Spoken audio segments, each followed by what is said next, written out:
And I have so much respect for McIntyre being able to talk about how important this match is for the team.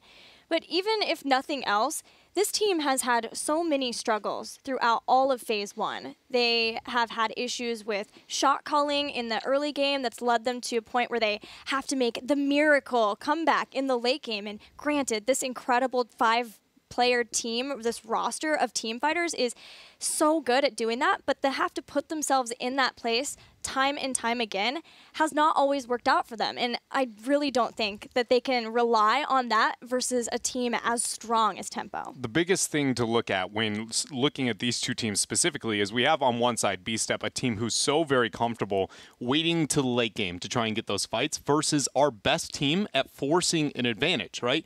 The biggest difference between Gale Force Esports and Tempo Storm, I often talk about it being, it is their ability to be like, we have this advantage, how much can we get out of it? And I think Bstep's been relying on North America's lack of ability to force the issue, and Tempo Storm's the only one that's going to be like, we aren't waiting for your level 20 fight. The game is going to end before that happens. There are some battlegrounds preferred by Bstep that might enable this, and I like that already we have one of those battlegrounds. We're going to Dragonshire. It's been a favorite, a pick for Bstep, largely because not only is it one of their best chances of getting to the late game, but they scrim often versus No Tomorrow, and we know that No Tomorrow has loved this battleground for a long time. So it is a little bit of a mix of this and that that has led Bstep to liking this battleground, but this is a spot that Tempo Storm has lost in the late game before on Dragonshire, even commanding the rest of the game. I think for Bstep's success in this series, this is a great place to start, and all for the reasons that you have already listed. Mainly, for me, it's going to be that Tempo Storm, no matter how dominant they are, no matter how good they are at forcing those issues, this map just says no to that. But much like that of Infernal Shrines, can just force the late game naturally, no matter how good you are at the game. Unless your opponent makes a catastrophic mistake, it's just unrealistic that Bstep won't get that late game team fight. And then Tempo has already shown to be kind of vulnerable to that on Dragonshire. Another fear I have for Bstep is their issue that they have had a lot, and they have talked a lot about, is the meta. And when they have a new meta, trying to understand it and get used to it in time. They now have had a week to get used to the current meta, but there are going to be some adjustments before playoffs again. So what can they do here? How can they be at their fullest form, and then can they adapt again once they get into playoffs, especially if they have to play that extra match being in 5th place if they lose today? Yeah, so that, again, is only going to make this series that much more important here for Bstep and the members. McIntyre alluding a bit towards that, giving us the insight and the thought process here for the team. It's all going to start with Dragonshire. Game 1 on Dragonshire. Tempo Storm, looking at Dragonshire, some possibilities. They have had a lot of Greymane focus, loving Greymane throughout Part 2, and especially once his changes came in that beefed him up even stronger. Beefed him up good. So what do we see out of the bans here in this game coming out from Tempo Storm? Globals are something we've seen banned in the past. They're going to go with the Uther removal, though, hinting towards maybe that Malfurion first pick. What do we see as the response from Bstep? Oh, you don't want, nobody gets supports. That's what Bstep decides. That's pretty cool. Haven't locked it in yet, but that would be pretty neat to see that removed. Yeah, in general, we've talked about the Malfurion versus Uther debate. Uther being able to give extra armor once he has Guardian of Ancient Kings at level 7, because there are roots and silences, 2 of the crowd control effects that generate that additional armor because of a devotion. It is a really cool mechanic that Uther, you know, he's the first to kind of have that what if you don't cleanse mechanic, and into the Malfurion. Just oftentimes when you think of Malf, it's not his raw healing that separates him in that role. It's his playmaking on top of that. And so it's going to be not the raw healing output, but again, that CC, the setup of those kills. And Uther is the perfect answer to denying all of those things. Bstep took them a whole minute, but they got there. This is the Bstep way, though. It very much is. Bstep takes their time with things. They want to think everything out. It's understandable. The epitome of Heroes of the Storm procrastinators. They are. They just wait until they have to do it, and then they're like, I guess, you know, we'll do it now. Flip the switch, win the fight, win the game, and it's why they are sitting at that 5th place spot, middle of the pack here, fighting for that 4th place position over Superstars. Bstep has continued to show these flashes of the potential that we know that this 5-man roster has. It's just a matter of time for me. That's how I think of Bstep. It's a matter of time until they cause all sorts of disruption in the top ranks of our standings. I was the person who did that interview with McIntyre before, and I actually spent probably 2 hours after that hanging out, playing with him, talking to him about just what it means to be on Bstep right now. And one thing that he said that he felt very close to his heart is just that the team needs time to grow. And a lot of what this has been early on, the fact that they are in the middle of the pack North America, they aren't worried about the Crucible spot is actually a huge thing for them. And there's not too much pressure. Obviously, they want to do well, but they also don't think that they have to be that 1st place right now, that in the long run they will be able to get there. So that finding a place for K1 Pro, figuring out who is going to be playing what, that was all of part 1 that part 1 and part 2 that we've experienced. Moving past the midseason brawl, he's like, that is when we become that top tier team. I love that story that we have been able to even see those adjustments come out, right? Remember, geez, there's like all these memories about Bstep already that we have from Phase 1. Remember the time that they played versus Freedom and they busted out Jaina and Tyrande. They played old school Bstep heroes that we know and we love, and they wrecked Freedom with them. They did. And then they switched the roles now, and being able to have Caffeine and K1 Pro together, that friend synergy coming in. Man, it's been cool to see, and the standings will reset after Phase 1 is done for Phase 2, so you never know where Bstep will end up.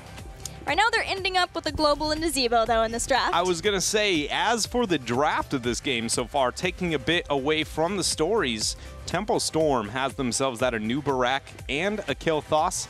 Anubarak has been, post 2.0 on the Genji patch, a very big focus of a lot of teams here in North America. The Cocoon has been almost as priority as everything else in the game. You know, just even globals has been matched there. So that is going to be strong for Tempo, committing with the KT. They've got a lot of single target damage, really good effectiveness in the wave clear and the 4-man. Especially with Rhaegar. Yeah, but Bstep, in fact, is going to have that global and a solid representative in the top lane. Bstep still has Lucio if they want to get Lucio, unless that is the possible Tempo Storm ban away from Bstep. I do think that Tempo Storm has committed so heavily towards supports after by picking up onto their own that it would be really smart, unless they're afraid of like a double global or a niche overly synergistic pick with what Bstep already has. So that is what they go with, but the Zeratul is not a synergistic pick by any means. So Tempo Storm, normally that alludes to, again, who they have in the top lane is my biggest fear, because it's on Dragonshire. Zeratul, literally I don't think a Zeratul on Dragonshire has made it without me talking about how he has one way to play the map. And so because of this, with the Zeratul banned out, I automatically think Tempo Storm is either going for a unique 2-on-2 kind of laning matchup, but their picks don't hint towards that ban does, or they're going for an extremely squishy top laner. Falstad could be it. It would match the global and not be vulnerable to the pick. So that matches Tempo too. That means that Bstep has this rotation to possibly deny it, though. It could be a double global. So I don't mind the ban out of Tempo Storm. Zeratul is obviously objectively very, very strong, but it does seem a bit out of place. Does it worry that it gave too much information to Bstep potentially? It could have, yes. It's just whether or not Bstep, within their 60 seconds, identify this and whether or not they consider it even a problem. You know, step 1 to solving a problem is you have to figure out it is one.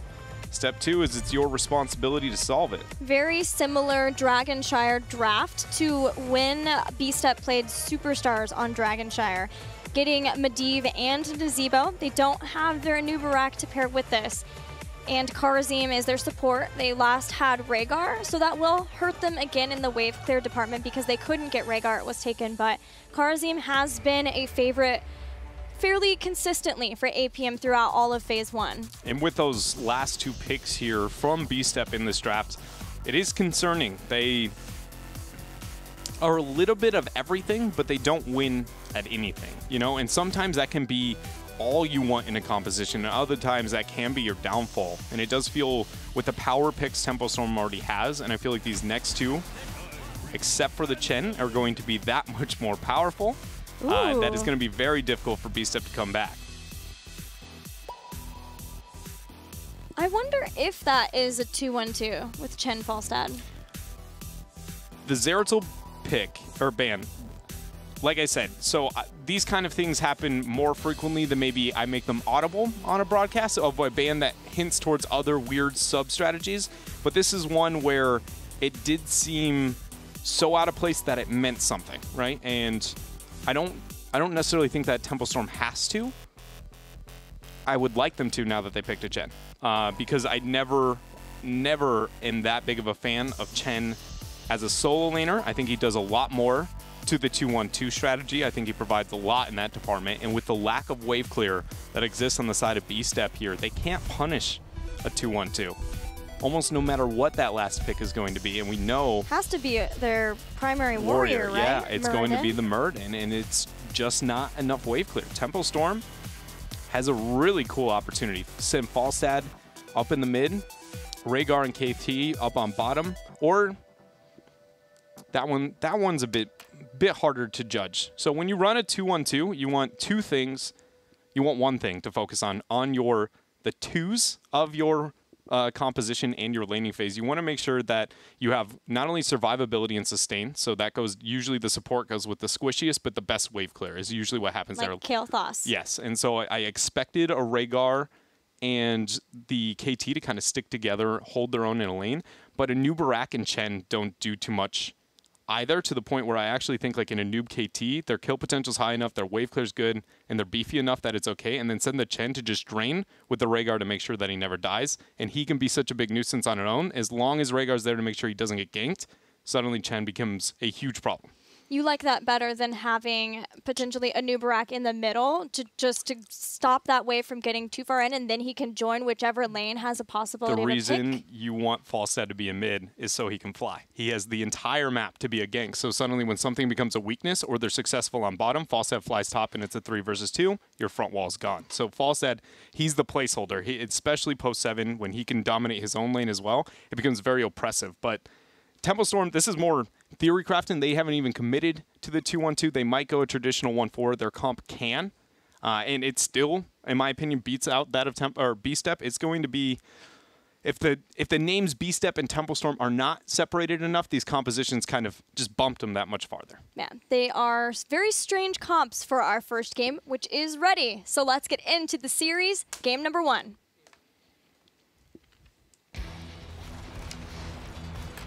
Game number 1 on Shire. Here in the blue is going to be Bstep. APM playing Karazim. King Caffeine is on the Murden. K1 Pro is going to be the Dahaka iDream playing Medivh. And last here we have Nazeebo played by McIntyre. It gets so exciting. And a pause by McIntyre. And it just, you know, it's just like they baited our momentum. I got my enthusiasm. I've got my excitement going. And then the jazz hands, everything. And then we get the pause. We can talk a little bit more about Bstep's draft while we're here, because we mostly talked about the opportunities and possibilities for Tempo Storm. So now Bstep have Medivh. They're relying a lot on Nazeebo to be able to do the damage. Last time we saw Medivh picked by Bstep, didn't go over so well. They did win the game, but it took a long time for iDream to finish his Master's Touch stacks. He kept getting picked.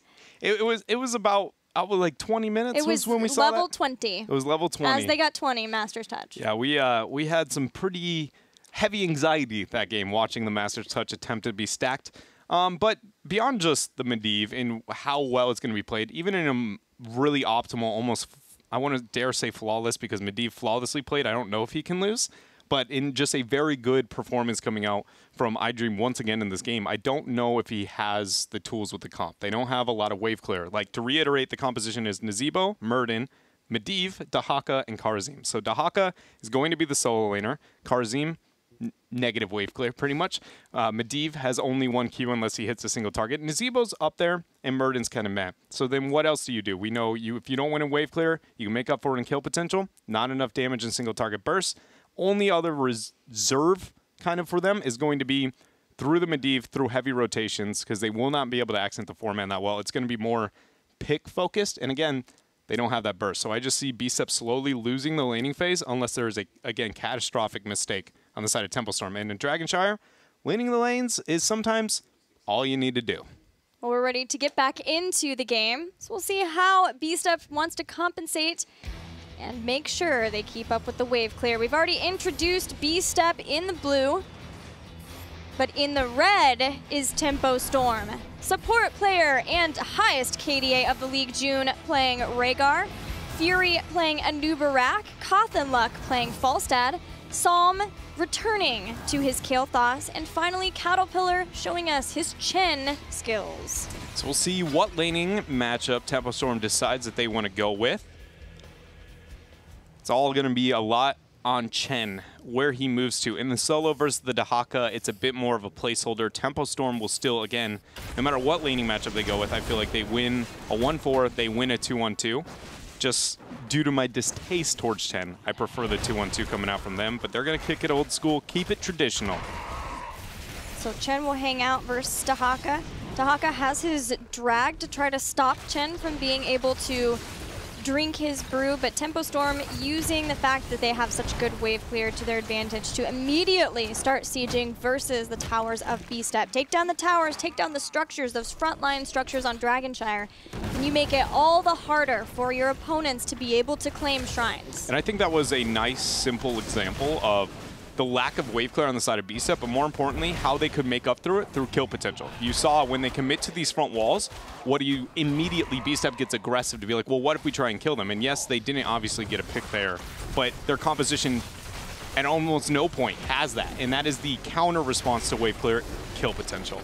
And so just anytime you can take a look at that, it's more of an overarching theme, but it's one that for some reason seems very hard to convey to the average audience. So I'm trying to find any samples we can to see that, and I think we'll see multiple here on Dragonshire. We do appreciate you finding those examples to explain it. One nice thing that Bstep has is if they can get a June kill, first of all, and they do first blood as Falstad flies down. Zombie Wall does stall out the waves of minions for a little bit, and they can also use the tankiness of Muradin to do that. So trying to do what they can to make sure that the waves aren't there to soak the shots so that Tempo Storm can attack the towers more easily. Yeah, that is, it's a route that we've seen a lot of teams go, especially those that are losing the level 1 fights, that you kind of baby the minion wave, save it as long as you can, and it buys you a bit of free time, but it's always a Band-Aid on a bigger wound type situation. Exactly. Eventually they will run out of ammo. Yes, it's just like, congratulations, you bought yourself 30 seconds, and if you can make that 30 seconds work, sometimes that is all that is going to matter. But usually it's kind of like, oh, that was, like, I see where you're working, but like, it's not me. I love that swap, and they get the camp. They do. What? Nice portal from Bstep. iDream giving all of the mobility necessary. He's been using those portals to make the rotations between lanes go faster too. Look at this. That was perfect. That was just what Bstep needed. Talking about that 30-second window they may miss out on, they're able to do so. I just love the bait and switch that we saw there. Dropping the portal is like, Medivh throws shield on himself, and he's like, you know, you want to deal with this? And then the minute he goes out, Caps back in, and he's like, you don't want to deal with a Muradin. Thanks for the Giants. We'll take these, walk away. It's forcing Tempo to get it clear, and they've been on the back foot for a couple of seconds here, but nothing to be gained by Bstep yet. Dahaka held on to top as long as he could before Caterpillar forced his way onto the Sun Shrine, the Moon Shrine under contest. And Tempo Storm will be able to get it. Kael'thas is in mid, potentially trying to get that Dragon Knight, but Medivh is one of the best guards there because he has so much self-sustain. But Kael'thas is going to head up. K1 Pro might be in trouble. He may be in trouble, or he's just going to be fine. He's got his passive. One thing to note as well, ooh, Calf trying to be aggressive here. Fury buying a lot of time. Medivh will delay a mid, so nothing gained, nothing lost here. His Dwarf Toss is still up. But the one thing I did want to note was the level 4 coming out from Caterpillar there on the Chen in the solo. He ended up going with the Ring of Fire, and that means every time that we see him, spit out the fire, he's going to have that AoE damage aura. And what that does mainly is make his laning presence go from I'm annoying, here's my shielding, to I'm actually a problem. And so that is one of the things that we often don't see in Chens, or it's a hit or miss. Ooh, the stun out. McIntyre not looking like he's going to get away. Only one pick. We had an adjustment for K1 Pro's build 2 to go with it, Feeding Frenzy. So basic attacks, reducing Drag's cooldown by 1.5 seconds. If he can get those consistently, then he has Drag up more often to be able to combo not only with the other stuns of his team, like for King Caffeine, but trying to stop Chen from being able to drink his brew as often. He does give up Symbiosis there, so he won't have Dark Swarm up as often, so he's choosing to have his cooldown reduced for Drag over Dark Swarm. That may even lead to more of an isolation type build, just because without Symbiosis, then you don't have that frequency of damage, which then makes you less of a focus target, because the reason why you have to focus, and get value out of adaptation onto the Dahaka is largely just based on his damage is so high, the backline can't ignore him. Right. And so whenever you do not have that repeated amount of damage, you're kind of a 1W and you're out type deal, isolation suddenly becomes a lot more appealing. I love seeing isolation played too from teams, especially versus a Zeratul, but we don't have that here, but seeing that if the team's coordination is on point to get that isolation target out. That was one of the cool things I heard being talked about from Team 8 when they had their scrims versus Tempo Storm with Dyrus, was talking about making sure that they were communicating where the isolation target should go. Tempo Storm gets another pick on Murden, and with that, heroic abilities, Storm, Earth, and Fire for Chen. Fury standing on the point, uses Cocoon, steals away, and walk off with that. Thank you very much, Bstep. It's a 60-second cooldown, so Bstep, if they manage to pick up their heroics for themselves, may look to rebuttal. But for now, it's still kind of that slow, stalled-out laning phase. K1 Pro getting harassed with that damage up on top. Cattle, oh my gosh, Medivh shield is there. Not enough auto attack damage. iDream saves the day, keeps K1 Pro alive. Speaking of auto attack damage, secret weapon, not boomerang for Falstad. Goes for that. It only increases the damage output onto the front line. More single target DPS coming out from the Falstad. Less wave clear. K1 Pro comes in. Drag interrupted by the Gust.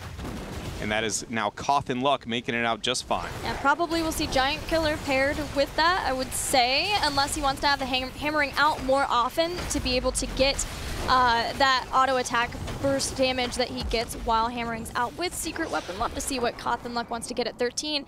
So far, Tempo Storm doing what we believed would happen with the composition so far. Master's Touch about halfway done for iDream. And the one thing about this, too, that Shire is such a deceiving map, because what we see here, at first glance, hold on a minute, he does have one underground attempt, but I don't think it's going to matter. Pops his passive. K1 Pro making it out once more. But it's so, we see this, and Tempo Storm has never full 5-on-5 fought Bstep, and not just, seen the clash that you traditionally see on some of the other maps. And so you could look at this and be like, well, Bstep needs to stop getting picked. But it's more of how this map works with the rotations then forces the wave clear, which then forces those picks to be possible. So the byproduct of the laning has now led towards these single target picks that Tempo Storm's been able to achieve. It is not a misplay. It is only on the sense that your composition can't keep up with those circumstances.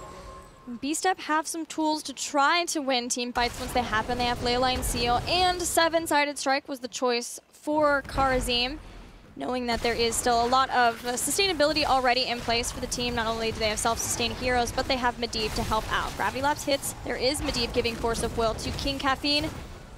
Most of Bstep hanging out in the bottom lane, and Chen and Falstad will use this opportunity to take the top 4. And this is, again, the wave clear of Tempo Storm. Whenever they're dominating on the bottom half of the map, they can patiently just kind of stall out a fight, wave clear out, get pressure on bottom, and then because they one-shot the wave with only 3 members, 2 people split pushing on top, find themselves a 4, and they still have Dragon Knight pressure. Like, how does that even happen? There's 7-sided Strike, Gargantuan used to delay as long as they can. King Caffeine continuing to body block, but Fury's just buying time until he can burrow charge away.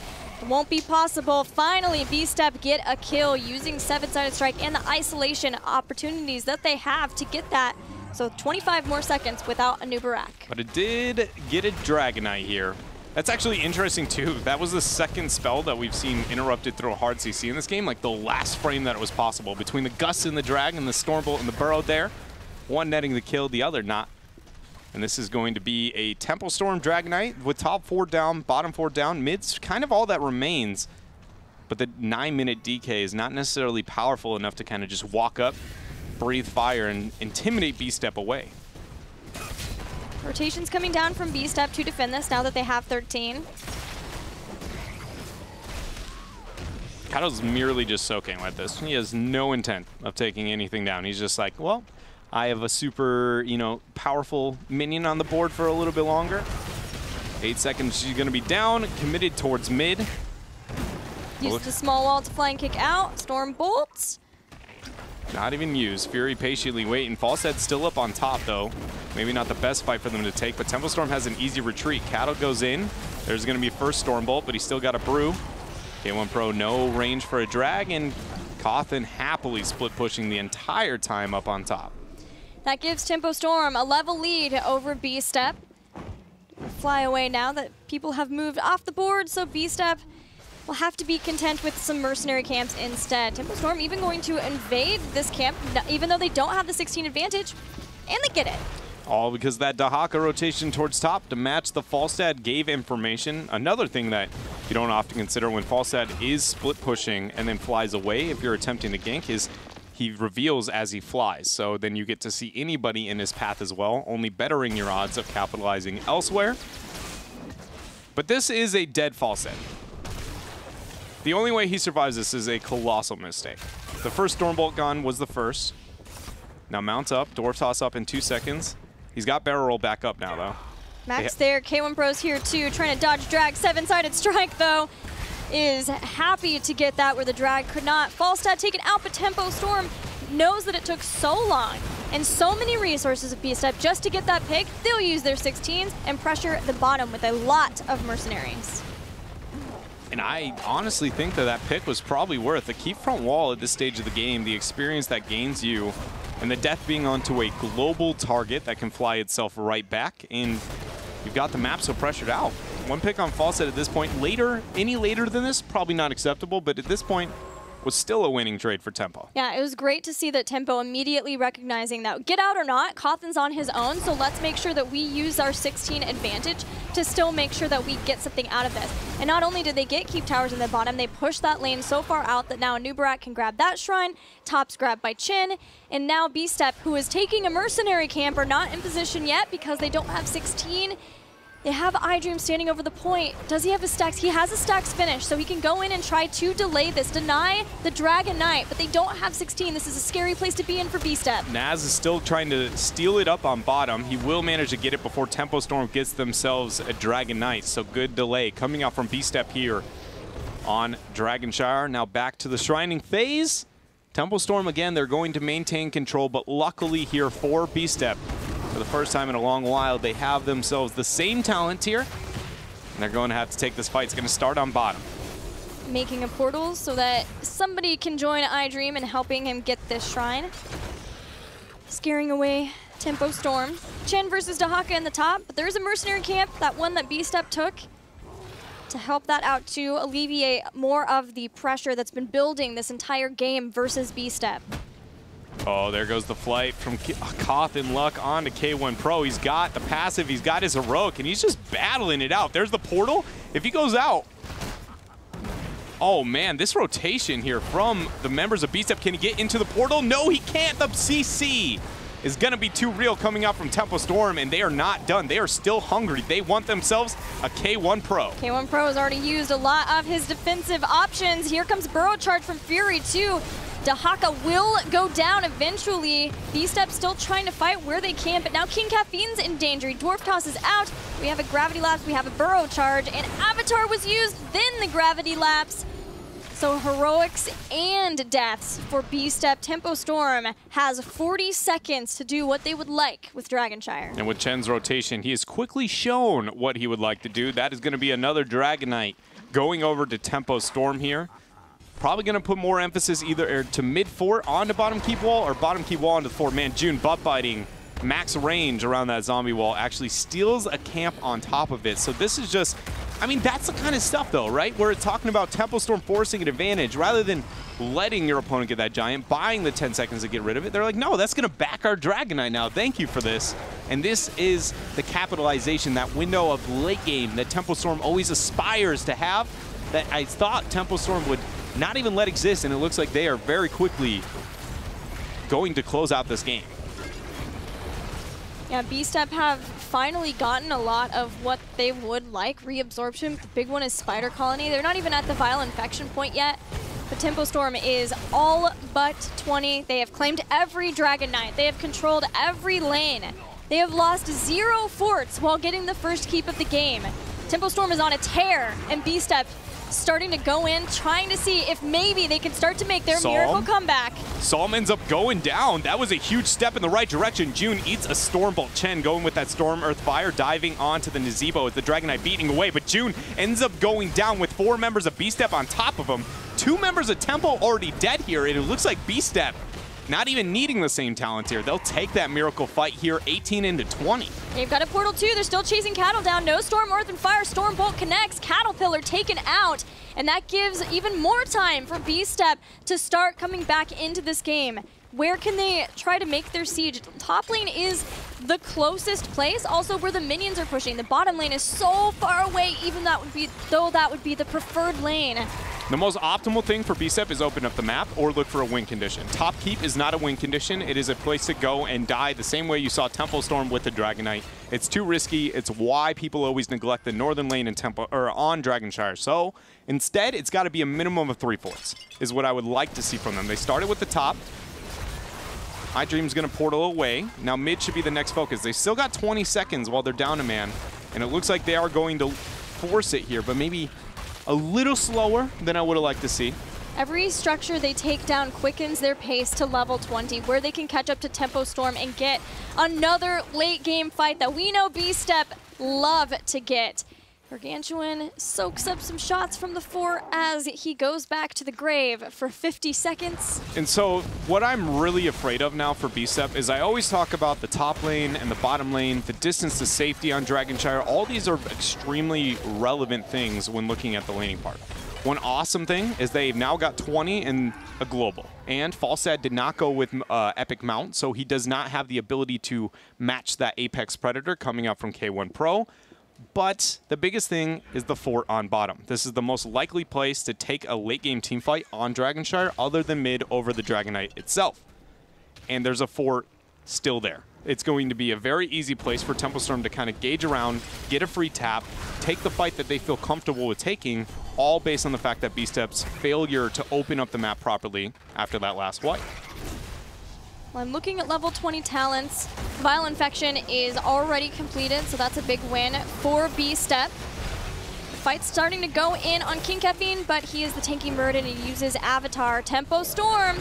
They back, they tap, and now they're looking to take the fight, again, that they feel comfortable taking. This is all that they wanted to make happen, but that split onto the Caffeine is going to be too much. 7-sided strike and a Stormbolt's going to put Chen right to sleep. Leyline seal to seal the deal. June in that zombie wall, and he is out. 2 members dead. Tempo Storm falling apart, and Bstep saving the late game as always. Incredible synergy from Bstep, again in the late game, has gotten them a firm footing to get back into this game. K1 Pro is going to take this. Falstad has to fly away. 2 shrines controlled by Bstep. Can they get their first Dragon Knight?